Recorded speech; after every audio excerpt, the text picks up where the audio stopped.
Good evening, everyone. I'm Larry Lost. Welcome. Start again. A one, a two, a one, two, three, four. Go for it. Yeah.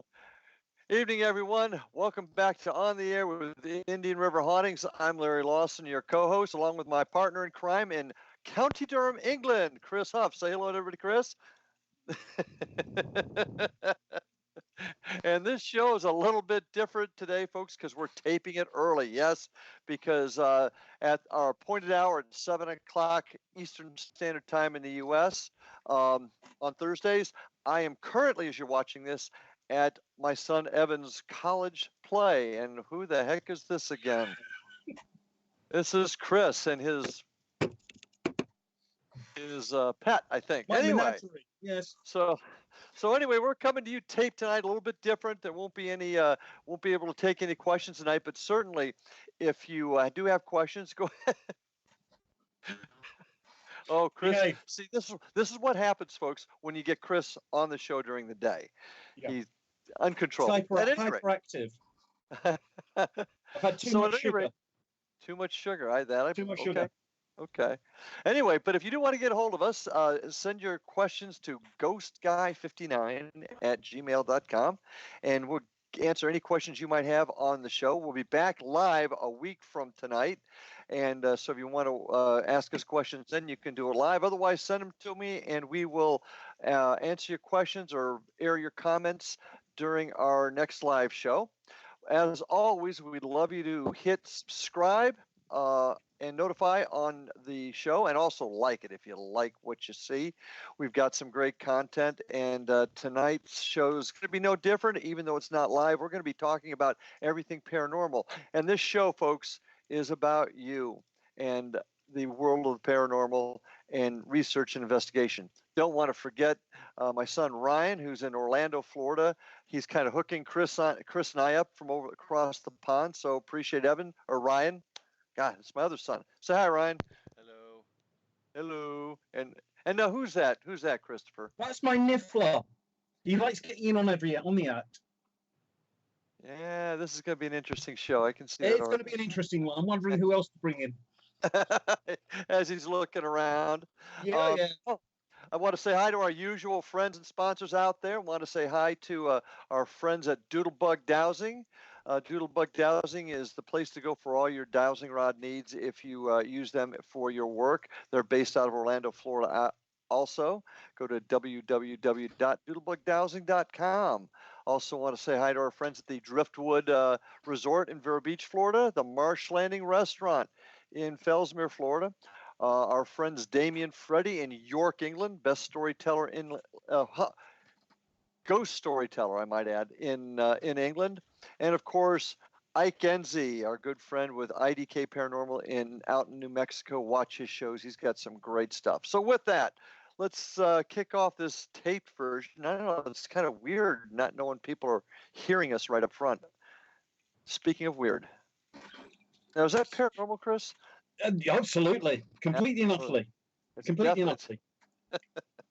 Well, you know, the one thing about you that makes your work unique is your ability to see the other side. And you get folks like me, an old cop, old flatfoot, that is as sensitive as a rock. Sometimes we don't really understand what it is you're able to do, what you can do. And do you see that being a conflict maybe during an investigation if people don't understand? Expectations. That's what I was sort of aiming at earlier on today when I was sort of talking to you. I don't believe you're as sensitive as a rock at all. You've seen at least one apparition that I know of. So actually, you have an ability. So what I want to talk about is expectations. Now, I see quite a lot. It changes. I'll get onto what I see in a little while. It changes. What I'm not very good at is actually hearing, because imagination comes in an awful lot with this. And I'm not good at describing. And I've got to admit that I'm terrible at describing what I'm seeing. Really? Okay. Part of the reason for that is that I'll tell you that you've got a 60-year-old woman here and she's wearing a costume. So I can tell you all about it. And then all of a sudden she's changed and she's become a 5-year-old and she's wearing school uniform. And then all of a sudden she's changed and she's a 20-year-old and she's wearing clothes of the 1940s. And this is what happens all the way through. And I don't just see one thing, I see their whole life. Okay. So you try and describe that in turn, because as I'm trying to look at what I'm seeing and really try and get a hold on something where you could get a date, it changes. So all I can sort of say is, right, you've got a woman here who seems to be 70-ish and she's got a pink floral dress on, and then all of a sudden, but I've also got her in a 1940s style. So when she was younger, it was 1940s. So you can get some sort of dates, but it's hard. Why do you think that is? Why? First because of all, why is that? They're projecting to me how they see themselves at that moment. Okay. All right. Or they're projecting to me things that they think are important. So you really don't have a problem describing. You just get rushed because they change. I get rushed. Okay, rushed. I think that's a better description than not being able. Because when you say I can't hear and I can't describe, my first question is, well, then what can you tell me? But now I understand what you mean. Yeah, you see, this is why I wanted to do this sort of what to get out of a medium show. Mm-hmm. Okay. Because for people who don't really understand, I've lost where I was up there. Yeah, I've completely... Age is a terrible thing, man. I'm so much glad I'm happy that I'm younger than you. Yeah, well, yeah, if only. Eat your heart out. Actually, I'm 2 weeks older than you, but that's for... Eat your heart out. So when I get these images, what I also get sometimes is like a data burst. And I'll sort of go to a place and I've opened myself right up and say, right, who's here, what's going on? And I'll get this warmth of information. And it's images coming in that fast. Different images, different people. And it might take me 2 weeks to sort through it. Okay. It keeps going, but I mean, one or two will be very visible.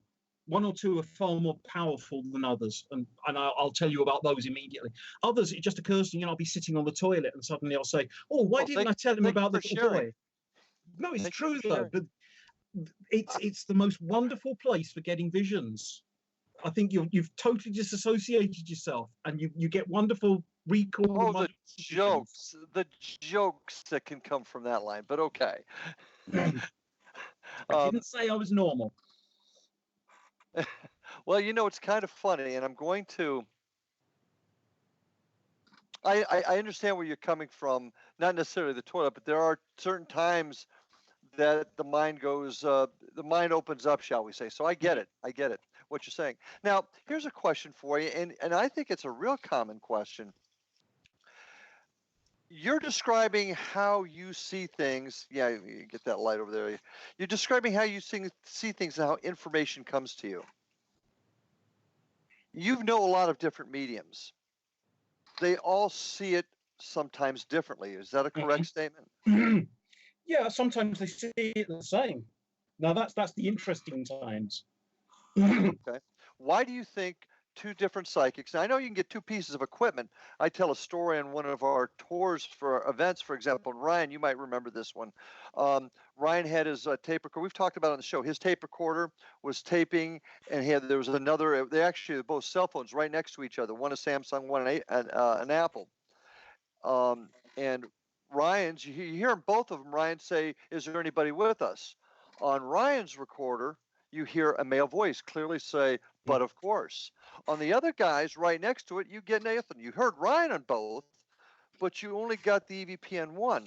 And we, of course, attribute that to calibrations of the instrument and frequency and vibrations. Is it the same thing for a medium? Pretty much, yeah. It's one medium might be listening on 95.3 kilohertz and one might be listening on 95.8.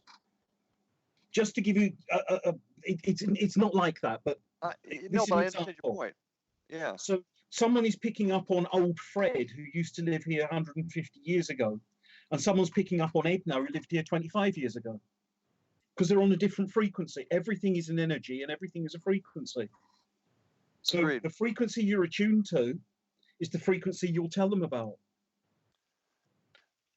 A lot of people are skeptical of a medium's abilities because the common perception is, well, wait a minute now, why can't, if you can see the future, why can't give me the lottery numbers? I mean, that's the favorite thing. Because I'm not a charlatan.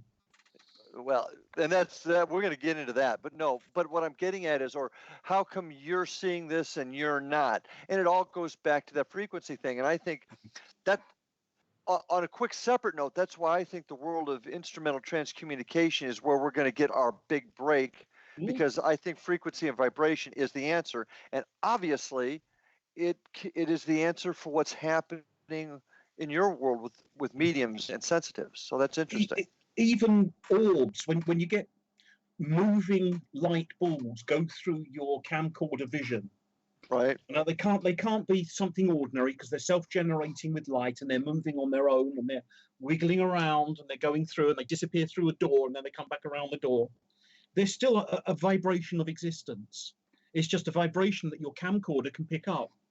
All the medium's doing is picking up what your camcorder can't pick up. It's a different vibration. Yeah. Now, see, we're going to have a discussion on orbs another day, because I think orbs are 98% of the time bugs, moisture, dust. But we can talk about that another time. Yeah, we won't go into that. That's its own topic. Yeah, it is. It is, and a hot one, I might add, in the field. But no, that what you're saying makes total sense. Vibration appears to be the key to everything. Everything is a vibration. If you realize everything is a vibration, you're on the right track. Everything that can record a vibration, everything that can reproduce a vibration, will give you some clue into what's going on the other side. So if you use a radio, if you use a cassette recorder, if you use a digital recorder, you're going to be recording something on a vibration. So you probably get something. Now, don't expect it to be the same volume, etc., that you're talking here. It's going to be very quiet.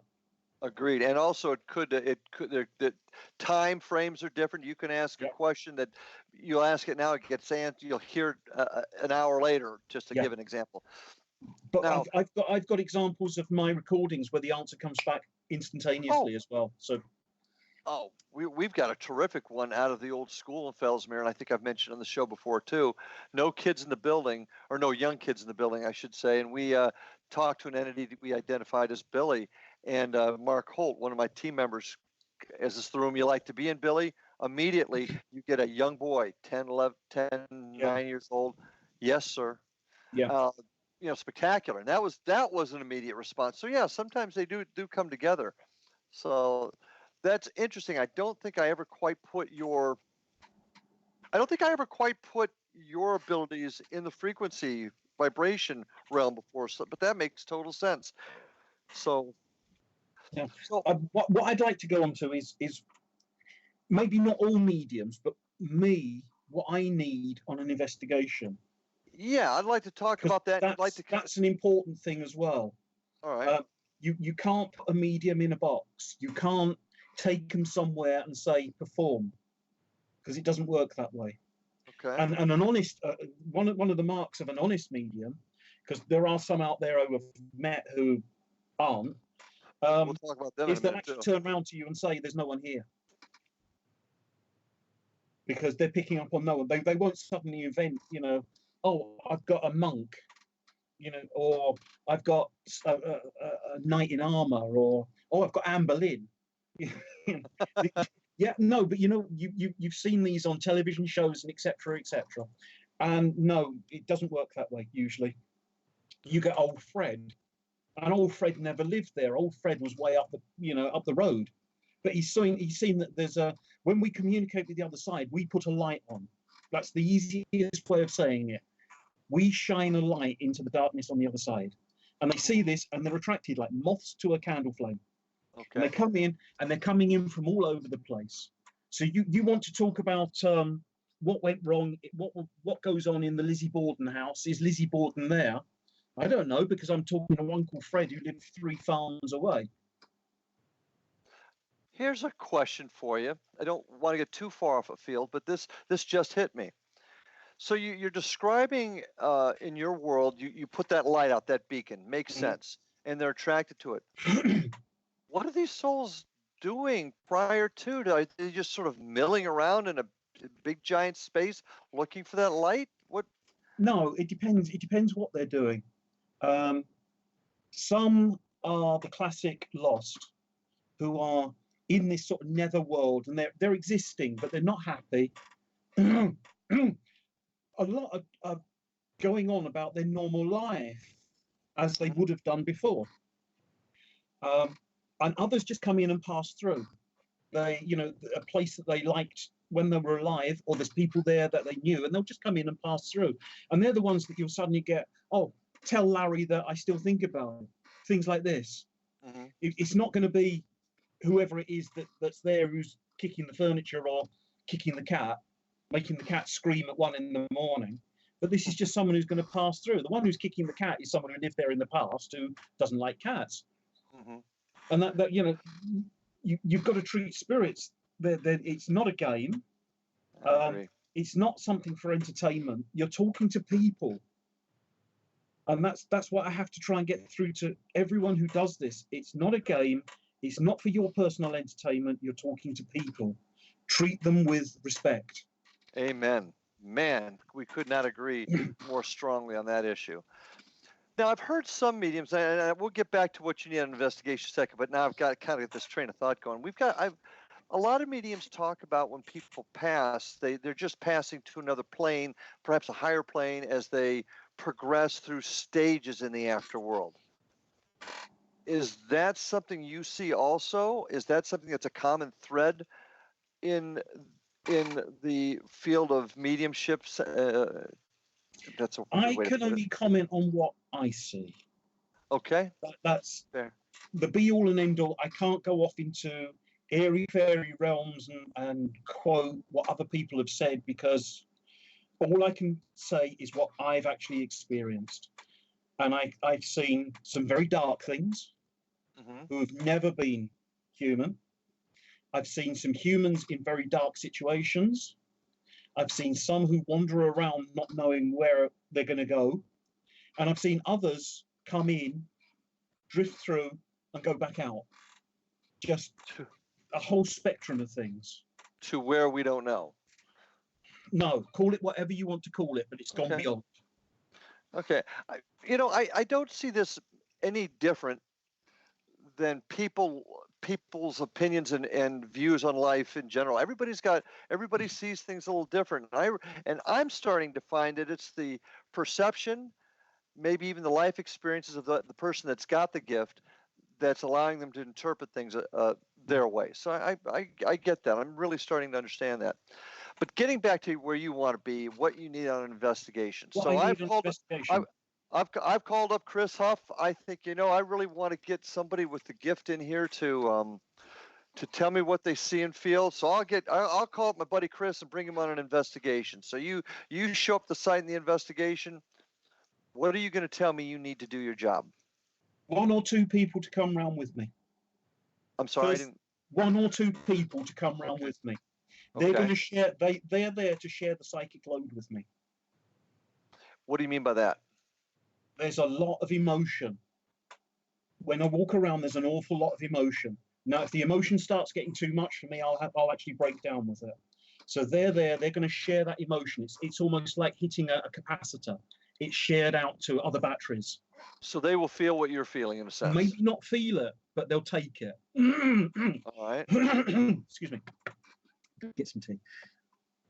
Is that really tea, Chris? It is tea. That's the first thing. The second thing, I can't have a skeptic there. I don't mind if they're skeptic, but if they keep quiet. I can't have a skeptic there saying, that's bollocks, that's this, that's bollocks, that's rubbish. Tell us about this, tell us about that, tell us about the other. I need to be quiet, and I need people, and I need to feel wanted, and I need to feel safe. These are prerequisites for me starting to drift off, because if I don't feel safe, I don't feel that I'm actually wanted there, I can't get myself into the frame of mind where I'll start drifting off because Okay. I'm always going to be on edge. What if you're not wanted there by the entity that's Oh, inhabiting the spot? that doesn't matter. Okay. That Okay. doesn't matter. Okay. That's a completely different. You know, I deal with that when I actually start opening up, because it's the opening up process which is the hardest part. Now, When I say opening up, it's rather like twiddling a dial. I'm just giving you a sort of example, like twiddling a dial and going between channels. okay. With my mind, just going up and down. I call it ranging. You go up and down, and you go, oh, hello, hang on, there's someone here. Right, who are you? Now I you're found tuning them. in the I talk frequency. to them. I Yeah. get it. Okay. Okay. So when you do this, you've got one or two people and you're doing this. Is this a walkthrough before the investigation Very begins? much so. Yeah. Okay. Very much so. I mean, you can be there when you've got an investigation going, but it's much harder. I get gobby. That's the best way of putting it. I get gobby. I have a compulsion to tell Gobby. people gobby, mouthy. Okay. Thank you. Not nasty, but I have a compulsion to say what I see and what I hear. Mm-hmm. So that if you're on an investigation, you don't really need someone saying, "Oh, I've got so and so, and he's walking through the corridor." Yeah. Yeah, that's the last thing I need. See, Actually. now Yeah. I can't control this. I've got this urge that comes over me. Oh, there's so and so there, and I'll be talking to them. So everyone else is going to be led in by this. Now I can be on there if you want a medium session, but if you want a scientific session, you can't have the two going together. Ooh, now that brings up an interesting question. Medium and scientific, they don't No, meld. they're not, because science doesn't recognize mediums, and mediums hate scientists because Well, they don't recognize them. and here's a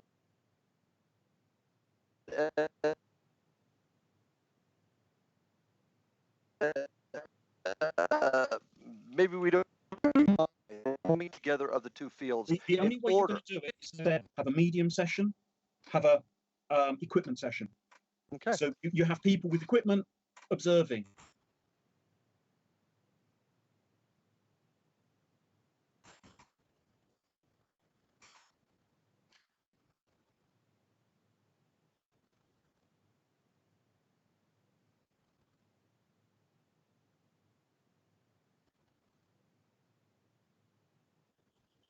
Well, And then the other is not having a medium, and we've had this happen. I've seen this happen on investigations, and you'll be in there with a medium. Oh, look, there's a guy on the top hat over there in the corner. Hit on my and it just it changes it into a circus, and I think that's one of the things that causes people to look at even the TV shows and say this is a farce because well, let me put it. We've had regular investigations where that's happened, and I do believe that people's emotions get tied up in emotions of the investigators and it's going to skew what maybe they really are getting or aren't getting. So when I'm in an investigation, I can see the medium going through first and then followed by the scientific. Now normally when we usually go with like 2 or 3 teams and we rotate, every hour we rotate the teams between and we compare what each team gets. But to do it the way you're describing, we'd have to send in you, for example, or another medium to do the entire place first before the scientific teams go in and doing their thing. There is also a reason why you should do that. Okay. And that's been proved to me time and time again, because I will tell you, there's a build-up of energy in this room. There's a build-up of energy on the stairs. And I'll also tell you there's nothing in the cellar and there's nothing in the attic. So you can actually tailor your investigation rather than having one in the attic and one in the cellar, because hey, cellars are always haunted. Yeah, okay, we've done this elsewhere. Yeah, cellars are often haunted, but just for this one, in this place, these aren't haunted. Instead of you saying cellars are always haunted, I'll go and put it in the cellar and getting nothing. You could go into the pantry where I've said there's a presence, and you'll get something. Here's my argument with that one. it may not be in the cellar when you've gone through there, but it could be 10 minutes later. Absolutely. That's why Oh. That's why I say you need the medium in the team to say, look, there's someone in the room. During the scientific part of the investigation. Even then, you really need someone to, even if they're to one side, Like outside maybe the circle of people, with somebody recording what they're saying. But you need to say, or even just sort of giving you the nod, is there anyone here? Oh, yeah. Okay. Now that I could find useful. Ryan, are you on right now, Ryan? I don't know if Ryan's still there. You were on an investigation not too long ago where you had a medium kind of shouting out what was going on everywhere. Do I have that kind of correct? Yeah, pretty much. What did by that medium doing that? What did that do for the investigation? You guys, how they were conducting it? How did that help or harm what you were doing? Can you share that? In my opinion, it was like nonstop. Like we're trying to get EVPs and stuff, but we have somebody just blurting stuff out of random, and it kind of ruined things. We're trying to figure things out, and this lady's just going around, oh, I see this and I see Oh, don't that. get me started. Don't get me started. But that's how it was, and it was driving me nuts the entire time because I'm more on the scientific side of stuff, you know. So And I use that's why because I don't have anything when it comes to mediums. I don't have any psychic ability, just like you. I'm your son, and So's that's why Evan. I rely, and I rely on that equipment. And when I'm trying to like listen in, I'm trying to use the equipment, but I have someone. It's just like having a normal person just screaming out, and you can't hear your EVPs and stuff, and it's just kind so of getting in the way. If that makes sense. So that's why there's got to be kind of a separation. Now I see what you're saying, Chris. Go through first, say, hey, this is what and as you say, this stuff just comes out. But then afterwards, having maybe a medium, you're about to eat your pet there, it looks like. Um, having maybe a team go in and the medium,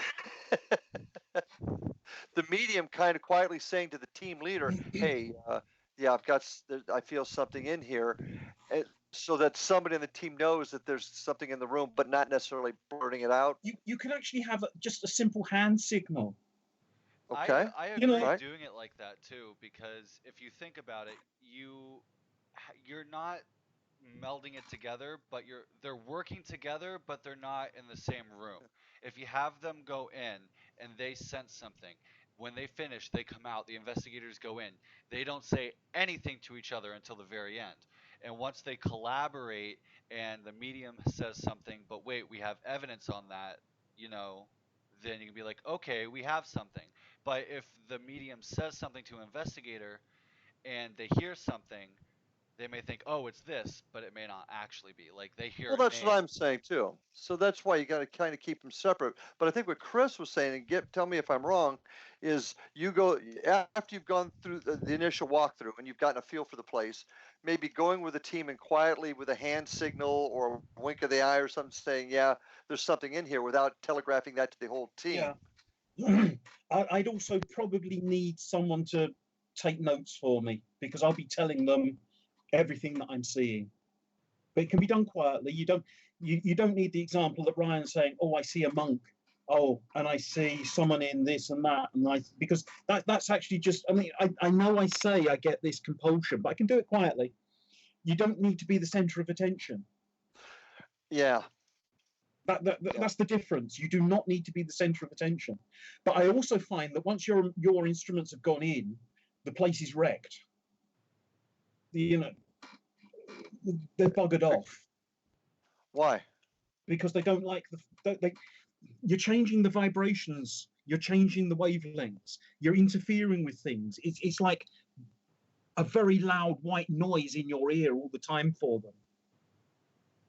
So you go into a room and it's full of white noise and it's just droning and droning at very loud decibels. What are you going to do?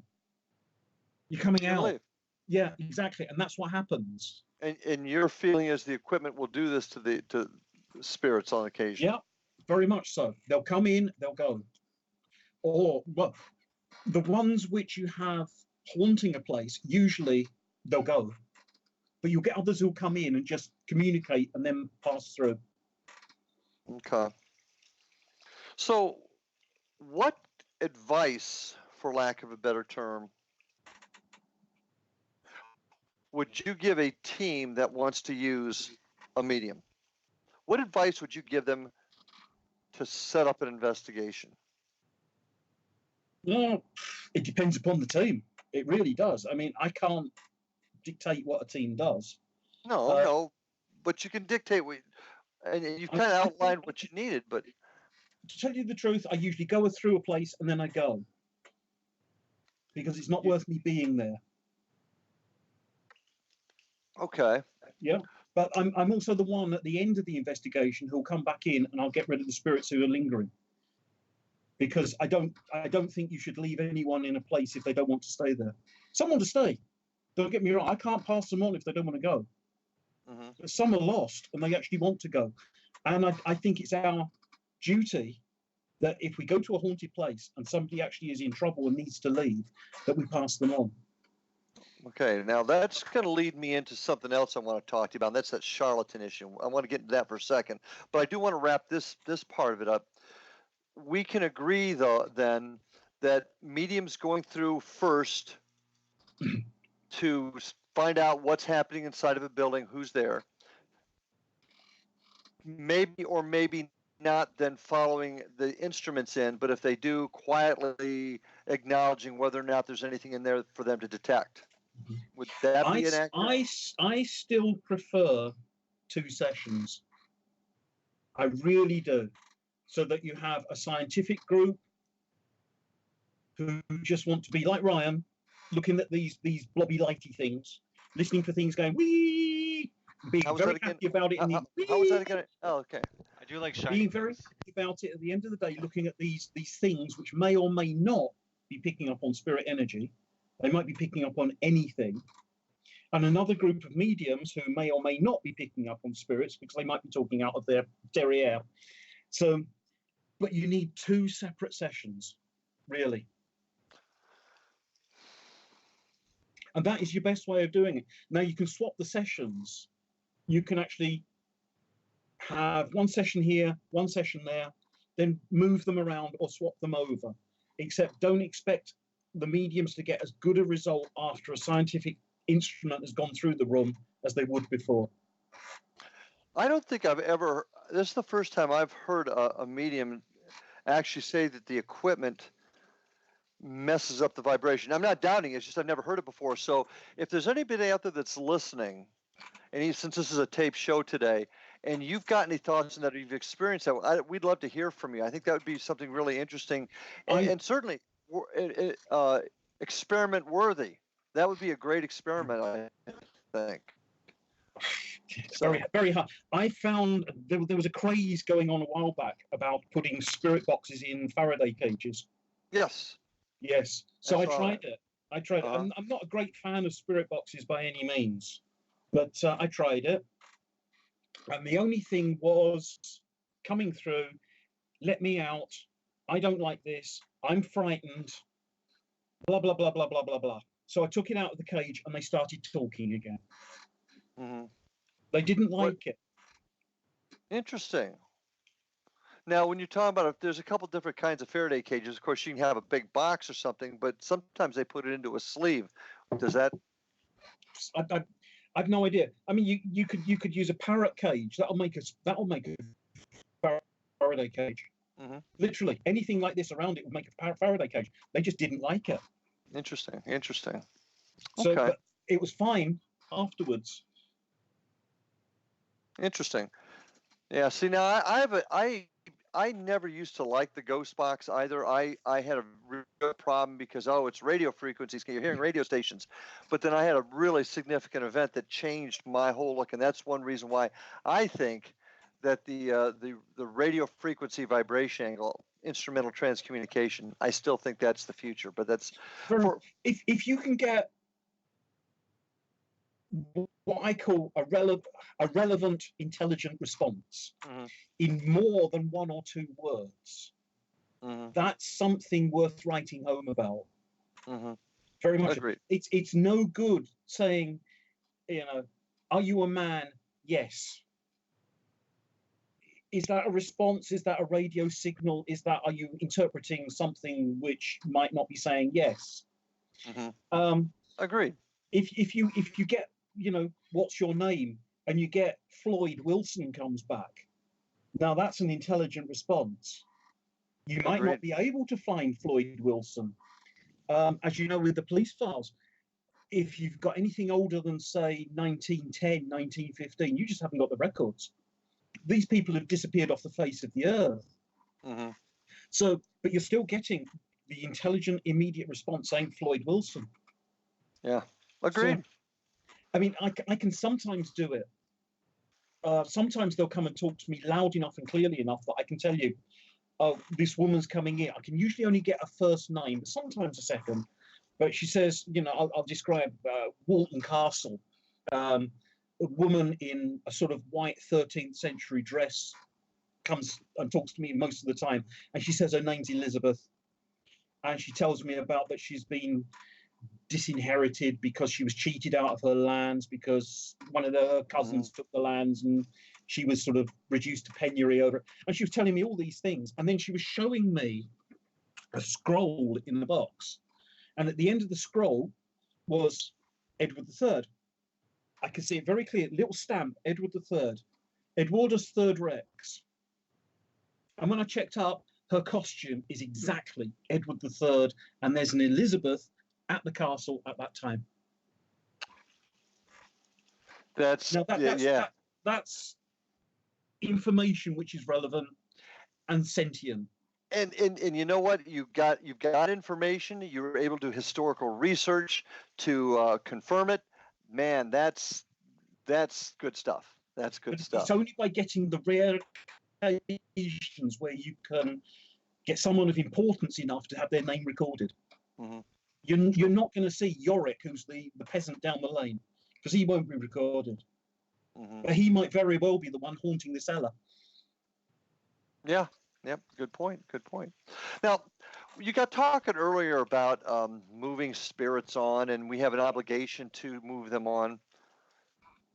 But there's a lot of folks out there, and not even mediums, but they may be claiming to be mediums, or there may be folks that aren't mediums and just say they've got special talents that they can clear a house, and they go to somebody's house and they perform an event, and okay, your house is cleared, and it's no more clear than when it started. Mm-hmm. And they're lying for whatever reason, or they're making stuff up, or they're exaggerating. It could be everything from they're getting paid for it and ripping people off to trying to gain a false name for themselves. And maybe they themselves that are doing it are self-deluded to thinking they can do something they can't. There's some of that, yeah. But really an issue out there, especially with things that can't be, I don't want to say proven, that's a bad way to put it, but not tangible, such as what a medium can see. There's a lot of people taking advantage of it out there. How often have you run into that? Charlatans, people ripping folks off for trying to make a name for themselves.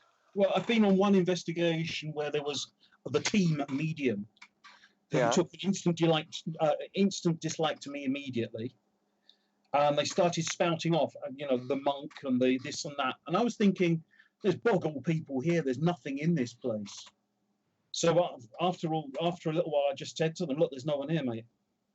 And that was it, whoa. So I was sort of thrown off. Mm-hmm. And they were left to tell everyone about the monk and Robin Hood and Anne Boleyn and Henry VIII, who were all wandering through, and everything you wanted to hear. Literally, it's just a stage show. But this were people charging money for it. Now, I never, ever take any money for anything I do. As you've seen yourself, I will never take. I have. I don't want recognition for anything I do, because that's a look at me factor. I don't want anything like it. But I will go in like the Exorcist on the Exorcist film, do the job and leave. Okay. Biggest motive for people acting like that? Money? Fame? Fame. They want to be seen as something special. Mm-hmm. Well, don't we all? Don't we all want to say, "Look at me, remember me, I was important." Yeah, to some level, you're right. You know, But here's where it becomes a problem, Chris, and it's when you put other people's health, safety in jeopardy. For example, a person that calls and says, "I have an entity in my home. hmm Come and help rid it," and you go and you sage the house. And I have my own personal feeling on doing that sometimes. Sometimes I think it makes it worse. But you it then tell the won't make person, it won't make a damn bit of business, but damn bit of difference. really? Yeah, because you're talking something in another dimension or another vibration being affected by something on this vibration. Won't do a thing. It'll make you feel better, make you Hmm. feel more comfortable about things. It will make you not worry about things. It will stop them being able to take feeding on fear or other emotions, but it won't affect them. Won't do a thing. Interesting. But what worries me are folks that go into houses and say, "We're going to help you. We're going to fix your problem. It's fixed." And then 3 weeks later, the events start occurring again. And you may have somebody who's delusional or having some mental health issues to begin with, and that's why they're experiencing it. And then when it doesn't go away, you might very well have made it worse for the person, and they do something very desperate. Well, that's the first. The first thing, like any police investigation that you go to, you assess what the person's like who's reporting it. Absolutely. That's the first thing that you have to do. How round the twist fruity loops are they? Because if they're round the twist fruity loops, you can't say anything's done. And then I'll walk around the place, and if I don't see anything there, I will tell them I don't feel anything here. Hmm. And you've just got to be as honest as you can. It's not a look at me exercise. Now, if there's somebody there, I can't guarantee to get rid of them. See, I think that's the big part about it. People make guarantees they can't keep, No, and folks get hurt over it. I told you at the People, very beginning when we started this, I will go to a place and I will see if they want to leave. And if they don't want to leave, there's nothing I can do about it. But if they want to leave, I might bring some loved ones through back to sort of try and talk to them to take them on. But if they don't want to go, I mhm. can't get rid of them. And I think that's a very important point of view that folks don't realize either. You just can't. We're not. You're not. I can't say we're. And that doesn't. It isn't me. But folks like you, you're not a magician. You're not You're not somebody that can snap your fingers and make No, something happen. They've got I'm to not, go I'm on their not a own, right? necromancer. I can't bring Abraham Lincoln in to talk to you Hmm. because Abraham Lincoln probably isn't in the building. Yeah. All I can do is tell you who is in the building, and it probably isn't somebody that you want to talk to. and, and your honesty is refreshing, and I've seen you at work, so I know exactly what you're talking about. But I do get afraid of folks that are making promises to people. I get very concerned, being in law enforcement, and I know what you did as a professional for many years in the mental health field. You've got folks that are dealing with issues, and they come to you for help. Mhm. "Don't worry, we're here to help you," and then you don't. It makes the matters worse. And these people get up and leave. And I've even done cases where folks have come in prior and made assertions, made statements, gave conclusions that were not accurate. No, And these poor no. folks are saying, what else do I need to do?" A lot of the time, they need to talk to someone. More than anything else, they need to talk to someone who's Hmm. going to say, "Look, you're not making it up. There's something going on," and then they're much happier about it because they're not Hmm. on their own anymore. Once you actually get them away from this feeling of being isolated and alone, you take a lot of that pressure off, and they can Hmm. start coping with what's going on. And if you can cope with what's going on, a lot of the time it will just disappear on its own because you're not taking any note of it. Hmm. And when you start obsessing over it, that's when Yeah, people start having even worse troubles. I agree. yeah. So I'm Larry Lawson. I'm about ready to create my brand new paranormal group. I'll call it Larry's Paranormal Group. And I really Oh, need no, a no, no. medium. Larry's best paranormal group. Come on, you got to Oh, do it gotcha, in the gotcha. grand, the best or the most experienced, or Okay. you've got to have that in it. But to do that, I got to have a medium. And so I'm going to start looking around, and I've got 5 mediums that have expressed an interest in joining my team. What do you look for? One How that do I doesn't want tell? to join. Huh? One that doesn't want to join. Okay. One that's not pushing themselves forward to say, look at me, look at me, look at me. Just someone who just stands in the background, and then you have to try and persuade them to join. That's the one you want. Okay. Any particular, other than that, any particular warning signs or things that folks should look out for in order to If they start asking for money, oh well, that goes without saying. Yeah, you I'll know, say that watch right out now. for that. If they start asking for money, if they start fishing for information on the way there, Okay. you'll get a lot of them who'll try and drop snidey questions. What have you seen here before? What happened on your last investigations here? You suddenly see them looking at a pamphlet about the place, looking at the paintings. These are the common sight that, you know, they're reading a place. Okay. I mean, I don't even need to go to a place. I can actually just visit it from here, and I'll tell you what's going on. But if you were to go into a place, I was to bring you to this building that we're going to investigate, you would prefer that nothing be on the walls? No, then you take away the atmosphere. Okay. You're altering. Leave everything as it is. I'm not interested. You just don't. You're not going to go in and start studying them. You're just going to walk. Okay, I got you. Okay. When we did the tower at Elvington, yes, I was completely disinterested. I was just paying attention to who this was here. That's true. I remember that, and I remember in a couple spots you said there's nobody even here. So I remember that also. Yeah. I mean, I felt lots of women in what they'd set up as the WAF room, lots of them, and they were very interested in us going into the room. So I started chatting them up, as I always do. Now that's something else which I want to come back to, which is Ryan was saying nothing on the investigation and taking EVPs. Well, the best way is actually to be very chatty, not this sort of what's your name, what are you doing, what's the year, when did you die, what's your favorite color, what's the name of the president. This drives anyone up the wall. Just be chatty. It's like when I went into the WAF room and just said, right, who wants to come out on a date tonight to the pub? Then you get the answers. Well, I don't think that's what Ryan was saying. I agree with you, and I think he would too. I think what Ryan was saying in his particular instance, the medium, as they were trying to ask questions and chat folks up, the medium would just spit out, and there's Billy Bob Jones over there, and there's Mary over there. If you look at lots of these videos on YouTube where they're walking around places, they just won't bloody shut up. Oh, here's a so-and-so and so. Oh, that's a so-and-so and so. Are you seeing this? Oh, look, there's water coming down here. Oh, look. Oh, look. Oh, it feels very odd in here. Splash, that's splash, what I'm splash. saying. Moving things around. Well, what do you think of this then? Oh, that's a you know, they just won't shut up. and they're saying that they're trying to get EVPs. And if they're asking EVP questions, they're saying, what's your name? How old are you? What's your favorite color? Do you like beef or ham? You know, it's bang, bang, bang, bang, bang. They're not giving any time.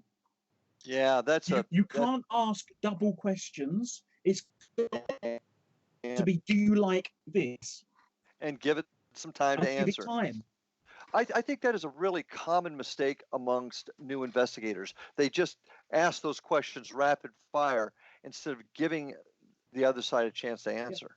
I try and tell everyone who will listen, and that's the hardest part, getting people to listen.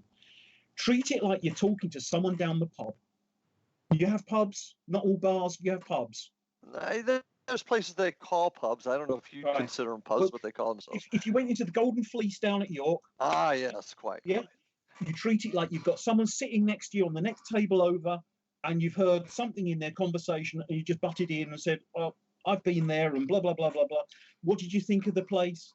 What do you think the beer's like? Don't you think it's expensive here? What do you think the chairs are like? You know, where are you from? These sort of chatty questions.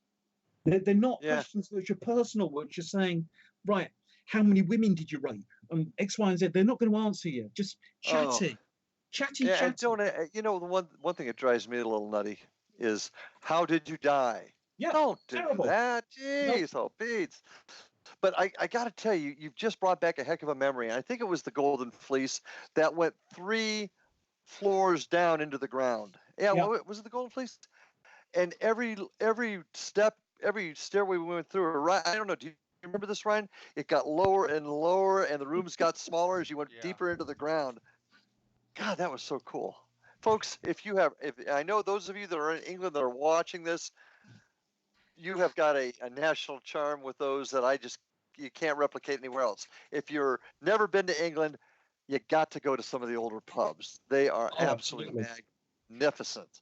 I mean, Love if we end up in York again next year, then we'll go Oh, to we some will. other ones. Oh yeah, we got to, because Damien's going to be expecting us. We got to get all that going. So, well, this has been a heck of a conversation. Can't say those words on the air, Yes, you really. can. Okay. I can say all sorts of words because I'm English. But I think Chris, you've given folks a better perspective on a medium in an investigation. I know in talking to you, I've got a better view now of partnering with somebody with your abilities on investigation. And I do believe that we can work together with the scientific and the medium sides, and we can do it in harmony, and we can come up with evidence. We just got to do it right. And I think you've kind of. I think if you want to do it with mediums and scientific equipment, you've just got to take more time. But then there's no point in going to a place just once. Oh, totally Ever. agree. And there's no point. Yeah. I mean, the number of times Middleham Castle. Oh, you've got to come and see Middleham Castle. You have got to come and see this place. Every time I go there, there's someone new. I'll walk around and there's spirits just walking around the place in 15th century costume. It's wonderful. It's a beautiful place to be. It's so warm and welcoming. And it's a ruin. It's lovely. You've got to come and see it. But Yeah, so much has gone on there. It's unbelievable. Well, and Chris keeps talking about when we come over there. I've talked about it a couple times on the show, but Indian River Hauntings, on the road with Indian River Hauntings, which is where we get folks out, we show them, and we teach them, and we educate them as to this field. We're coming to England, folks. Probably, yeah, and along with the Muffalif, what do you call that? Nifla, whatever. Nifla. But we're coming on the road with Indian River Hauntings. We are coming to England, and so keep it without Chris's furry friends. But we're coming to England, so keep your eyes peeled for that. And those of you in the States, we're going to be coming out to see good old Ike Enzi in New Mexico and do some investigating there. What are you doing with those puppets? I don't know. Oh. It's your fault. You've called me up in the middle of the day. I've got a wicked streak a mile wide. I've got a nurse's sense of dirty humour. Okay. Well, this is a family show, Chris. So ask Brian. Nurses have a dirty sense of humour. It's how you cope. Ryan's better half is in training. We're not going to go there because I don't want to start. No, we're not just going to go there. But I will. Dad, so we can all understand it. Yeah, cops have dark sense of humor, right? Yes, versus you're right. You're right. You have to, because it's how you cope. Yeah, frankly. I just naturally came into that sense of humor. Yeah, you have. It took you a while. So, Chris, final words before we say goodnight to everybody. Well, if anybody's listening, I don't know who's going to be listening because Ryan can't tell me, but hello from me and England, and do enjoy. If you hate what I say, just tell us. I don't care. But if you hate what I say, just tell us. Or, folks, give us your thoughts and ideas. All of you have had different experiences, perhaps with your teams and mediums. The only way we're going to come up with an answer, come up with a procedure, come up with a way to meld these two things is if we all get together and talk about it. So if you've got some experiences, you've got some thoughts, ghostguy59@gmail.com. Send those thoughts to me. We'll talk about it when we're live a week from tonight. We'll be back live a week from tonight. So with that, I'm going to tell people why we can't be here next week on this show. Evan, my middle son is going to be, my younger son rather, is going to be on his first play. He's in the college play. He's got the male lead in a play called Hedda Gabler, an old early 20th century play from Norway, Sweden. I was waiting for you to say he's got the lead male role in a play called Hair. No, not him. You would be in Hair, my friend. Oh no! But Have no, you no, that, seen Hair? It was interesting. oh yeah. But anyway, that's why we're not live tonight, folks. I'm currently, as you're watching this, watching Evan perform in Hedda Gabler at Indian River State College in Fort Absolutely, Pierce. and So he's doing a wonderful job too, isn't he? doing an excellent job. He is. I can tell you that because I'm there in spirit. Appreciate it, buddy. As with that, folks, we're going to say goodnight now. Thanks for watching, and we will see you live at 7 p.m. Eastern Time, midnight in jolly old England, a week from tonight. And it's going to be just about Halloween then. So we're going to have a lot of fun on that show. So we will talk to you then. Till then, later. See you on the other side. Have a great night.